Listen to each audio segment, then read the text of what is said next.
I'm so happy to be here. And I know we talk about the best day ever, and we've been talking about that for a long time. And the reason why we talk about it is because it's the only day that we ever have. Today. Today is the only opportunity that we have to be who we are. This moment is the only opportunity we have to turn our phone off.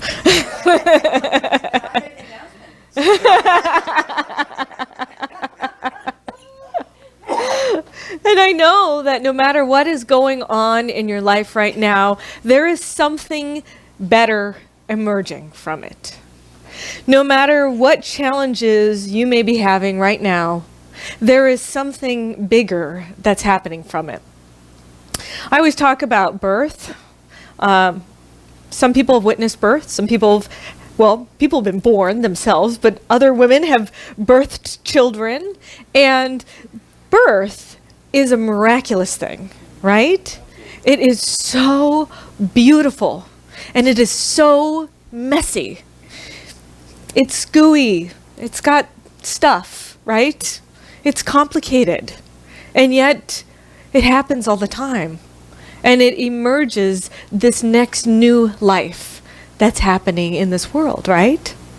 And so I like to talk to people about how when your life is falling apart, it's really falling together. It's really falling together. And it's really easy to focus on the fact that it's falling apart, but that's not really the thing to focus on. I read this article about from Peter Bregman. And it was from dailygood.com, and it said, "Stop worrying about how much you matter." So I want to invite you to consider the idea that what if what you're doing right now doesn't matter? He talks about Matthew, who is a pub owner, and Matthew was very, very successful in his little town. Everybody came to the pub. It was a place for socialization, and he got to know everybody, and he just was super successful. He had a lot of fun being the pub owner and serving his customers, and he made a lot of money. And so one day he decided, I'm going to sell my pub. And he sold his pub, and he had enough money to live off for the rest of his life. And he went into a deep depression. He was so successful, and he sold off the thing that he loved, and yet he went into a deep depression. Now, the same thing might happen if you get laid off work. You might go into a deep depression. And the question is why? Why somebody's greatest success and somebody's perceived failure, we go into a depression? It's because we put something that matters more important than who we are. We think that that outside thing is what really matters. And so he has an idea of considering to grab onto the idea that maybe trying to be what he says is irrelevant in this world. What if you were irrelevant? What if your job, your title, the education that you had, what if it's all irrelevant? Well, then what? What would we do? How would it be to just sit with others? Who would you be if you were just listening to somebody's problem without trying to solve it? Would you be able to happily connect with others without no particular purpose to that connection? He invites us to consider that idea that maybe the things that we think matter aren't really the things that really matter. And so to let go of what you think matters and to step into a new idea of what really matters. So we're going to have 3 points today. One is step 1, let go. Step 2, receive. And step 3, focus on gratitude and abundance. And I'm doing this because we're talking about living in possibility. And I love that idea. Who wants to live in possibility? Yeah, right? Who wants to have an extraordinary life? Yes. I mean, I'm pretty sure most people do. Most people would like to have an extraordinary life. So if you're letting go of what that life should look like or how it should be, try doing some of these new things. I want you to try this week as practicing of letting go. When you meet new people, don't tell them what you do. You know how we do that? Oh, hi, you're so-and-so. Oh, what do you do? Oh, hi, you're so-and-so. What do you do? And then we have a context to define and interpret who that person is, right? But what if you just met them for who they are? What if every person you had a conversation with, you wanted to find out who they be instead of what they do? Don't you think our connections would be a little bit more intimate? A little bit more revealing of what we really want in life? I'd also like you to listen this week. So when somebody shares a problem, listen without offering a solution. Or try sitting on a park bench this week without doing anything, just being. A lot of us, and I'll be, I'm one of them, I like to do. My calendar is filled up with doing. I am a doing girl. I have like every minute of every day scheduled out that I have to schedule in the not doing. But I do. I schedule in the not doing as well. So schedule in some not doing in your life. Try doing not doing. I'm studying this book this week. Well, actually this month. It's called Soul Currency. And this is by Ernest Chu. He's actually a minister. He's a minister in our organization, but he was really successful as a businessman before he became a minister. And he's a multimillionaire. He knows a lot about money, but he has this really interesting concept in his book called soul currency. And he asks, what can be created? This is a Taoist riddle, by the way. Maybe you can figure it out. Pop quiz. What can be created but is not seen? What can multiply but is one? What is felt but cannot be touched? Love. Aha! Yes. And he says that the answer is the soul's currency, which is love. And he asked the question, what do you think I mean by soul's currency? And he said, in everything that exists, there is an intangible spiritual force, an ever-present energy of creation. The term currency describes its movement. So like an air current or an electrical current, the divine current is an inherent pattern in our life. It is flowing through our life every single moment. And another name for this energy is love. So this is something that we can tap into. It's our own soul's currency. And we can use this soul currency as an asset in our life. We can use it to create wealth. And so we'll be discussing more and more this month about what we can do to tap into our inner soul's currency in order to create tangible assets in our life. One thing is, when we're creating from the source of love, we're creating from the source of oneness. And this is what I call God. Other people don't like that word because when I say God, they perceive, man in the sky looking down, separate from them, judging like Santa Claus. Were you bad? Were you good? He's got a list. He's going to check it twice. And they don't perceive the infinite allness. So when I talk about God, I'm talking about the thing itself that permeates all of creation. It is infinite. And if it's infinite, that means it cannot be separate from its creation. There can't be me and God. There's just God. And I'm in it. And you're in it. We're all in it. We're all part of it. But it's like as if I held up I wish I had ice cubes with me. I don't. But like a glass of water with different ice cubes, right? The water would be God, and the ice cubes might be each of us, individualized expressions. And so if you're an ice cube in that glass of water, you might perceive, wow, there's other ice cubes. But if you're God, if you're the water, you're all of it, right? There's no separation from all of that. It's all water. It's just in different form, but it's still part of all that is. And that's exactly how we are. But we want to come from the idea that duality exists in life. So when I'm the ice cube and I'm looking at another ice cube, I think, well, there's me and you.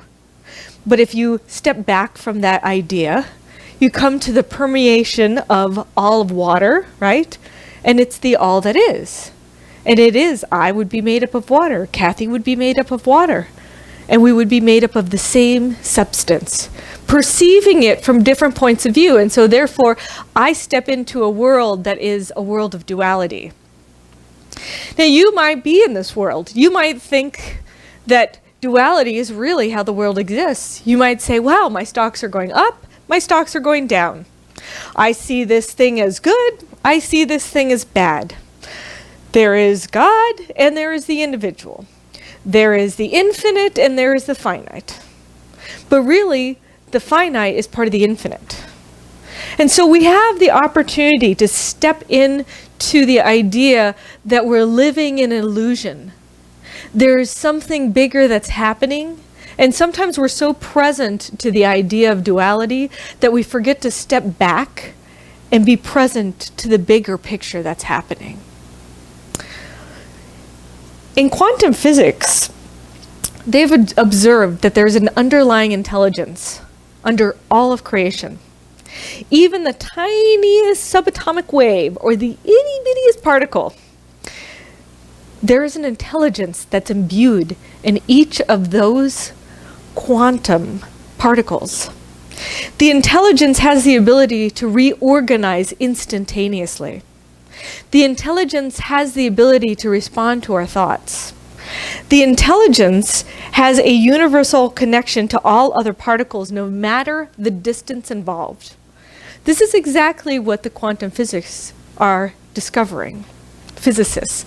So I wonder if there is an underlying intelligence to all of creation. Could there be some amazing expression that could be called your life that's maybe better than you were thinking? Maybe there's a divine intelligence that is operating in your life. But sometimes, and I'll admit this, sometimes I go, well, why God? Why me? Why now? Shouldn't there be some kind of divine plan? What if there was no purpose to it?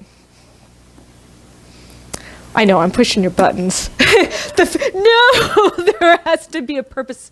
Oh, but I want God's purpose. I want God to have purpose in me. Well, what if God's purpose in you is what you decide it is? What if you're the one who gets to decide what the purpose of life is? What if God is just here to create through you, and you get to choose how you want to be in purpose? Don't you think it would be a little bit more freeing? What if you have authority to utilize that infinite intelligence, that vast reservoir of creation that created all that is, and you get to direct it in your own life in a way that satisfies you? I like that idea.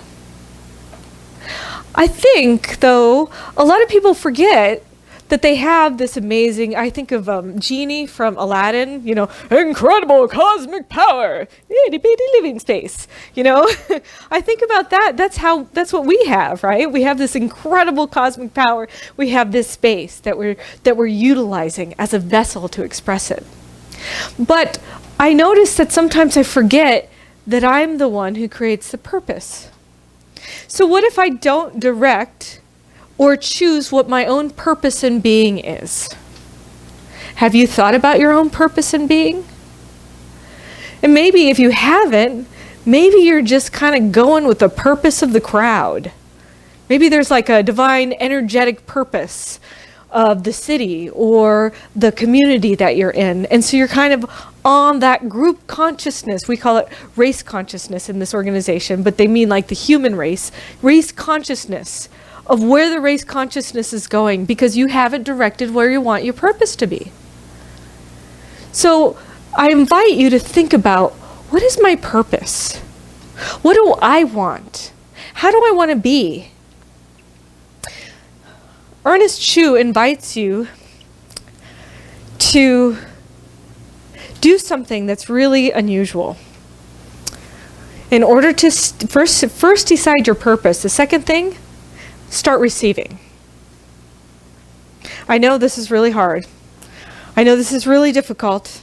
You might think you're doing it, but maybe you're not. For instance, people who have problems receiving are extra generous with their time. They give out their attention fully. They are super generous with money. They might share their talents with everyone, and yet they won't receive. When circulation is impeded, the outward flow of love dwindles to a trickle. So maybe you might not be feeling loving, or you might not be feeling like you're receiving love, but it might just be that you're not receiving at all. You're not open to receiving. The 2000 survey by the Conference Board, this is also in this book, showed that job satisfaction is at an all-time low. They interviewed 5,000 households, and 1 out of 3 households were satisfied with their pay. 1 out of 5 were satisfied with their opportunities for advancement. And the 2007 study of Getting Paid in America survey, conducted by the American Payroll Association, showed that 67% of American families are only 1 paycheck away from financial hardship. Now, I have to say, that means out of this room, 2/3 of the people here are 1 paycheck away from financial hardship, or maybe currently in financial hardship. Ernest Chu says, any sense of restlessness in your life is a sign your soul is ready to grow. So maybe if you're ready to grow, I want to invite you to think about how you can be receiving to start off your growth. Have you ever noticed that often unspiritual people become multimillionaires and then spiritual people struggle with money? Why do you think that's so? Well, maybe it's because people who are able to cultivate affluence and prosperity, they open themselves up to receive. Maybe they realize that they're worth something. Maybe they're okay to saying yes to gifts and unexpected abundance, or amazing leads that allow them to step into greater possibilities of themselves. Maybe they're willing to receive that abundant cash flow. Eric Butterworth says, "There's an abundance for you right now, even as there is a round world within a flat world. One simply transcends the other. This is what transcendental means. We're not talking about 2 different worlds, but about 2 ways in which you perceive and may lay hold of the one world. So do you live in a world of lack and hardship, or a world of abundance and limitless substance?" Again, it's perceiving the world from the water as all that is, or from the ice cube, from that localized point of view. It's the same thing. We're in a round world, but sometimes when we're walking down the street, it looks like it's pretty flat. But it's a round world. What if this world is a world of limitless abundance? Now again, bringing you back to the idea that God, or the infinite, is all that there is. Now, it created everything. It was the source, the genesis, the creator of all. And that same intelligence is in every single cell of your beingness. You're not separate from it. And maybe you're suffering from I can't-itis. I can't do this. I can't be successful because I'm poor. I can't do this because I'm sick. I can't do this because there's not enough opportunity, or the economy is low. I can't do this because I'm too old. There was a story of a guy, a true story. He crashed his plane in the Andes Mountains. I told this maybe a year ago, but it's a really beautiful story because when he crashed on top of the mountain, he knew which way to walk where there was civilization. So he knew he had to walk this one way. And there was this huge chasm. And I mean, it was like huge. It was like far. And the chasm went way, way down. And he knew on the other side of the chasm was the only way he could get to civilization. And so he realized he had three choices. One is he could give up. And he knew that if he gave up, he was going to die. Because he was freezing, it was cold, he didn't have enough rations. And so he was going to die. The other thing was he could jump over that chasm and realize that he was going to die because it was impossible. Or he could choose to jump over that chasm and decide that he can. Now, it seemed impossible, but he decided that he could do it. And so he ran and he jumped and he made it across the seemingly impossible chasm. But that's because he decided that he can. He can do it. They say, if you think you're right or you think you're wrong, well, you're right either way, because it's what you think that makes it so. So decide today that you are abundant. And the last thing you're going to do is you're going to focus on your gratitude for your abundance. Mary Mann Morrissey said that there's three types of gratitude. There's historical gratitude. So that's basically, I'm so grateful that I'm born. I'm so grateful for all the things in the past that led me here. There's present gratitude. I'm so grateful I'm breathing. I'm so grateful I'm alive. And then there's future gratitude. And this is what I want you to focus on this week. I want you to cultivate a gratitude for future events. Because what if the gratitudes of today were your manifestations of tomorrow? What if what you had gratitude for as if it had already happened manifests tomorrow? What would you start choosing to be grateful for? What would you start creating in your life? And so I want you to think about that, because each of us has special gifts. Each of us has abundance in our lives. There's one last story I wanted to tell you. It's about a guy who, this is true too, it's a farmer in South Asia. And he kept farming his land and he kept finding these black stones and he kept tossing them aside. And he was really upset because he was having issues farming his land. And it just really wasn't working for him. And so finally, he sold his farm for like nothing. And this guy came in and he noticed all these black rocks were raw diamonds. And it's literally one of the most famous diamond mines ever. Like some of the biggest diamonds have come from this little area where this farmer thought he had nothing when he had everything. And so I want to invite you to think about, what is it in you where you think you have nothing? But really, you might have something inside of you that's the soul's currency of life. You might have been implanted with some amazing gifts that the world is waiting for, that we want you to share in the world. So I invite you to think about what those are. So let's practice these 3 steps this week. Step 1, let go. Let go of attachment, let go of meaning, let go of matter. Cultivate a sense of beingness.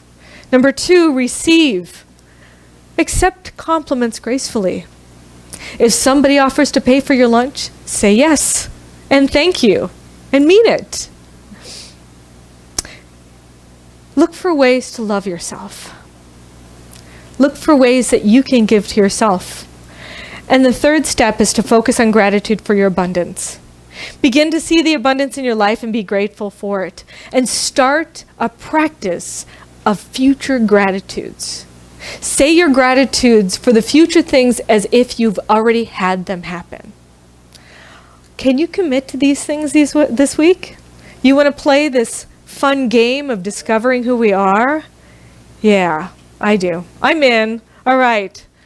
So enjoy yourselves, play, have fun, and let's explore together on Facebook or with each other. Let's call each other up and let's respond on how these items are working in our life. I want to hear from you. I want to be interactive with you, all right? Okay, are you in? Let's say yes. All right, cool. All right, let's pray.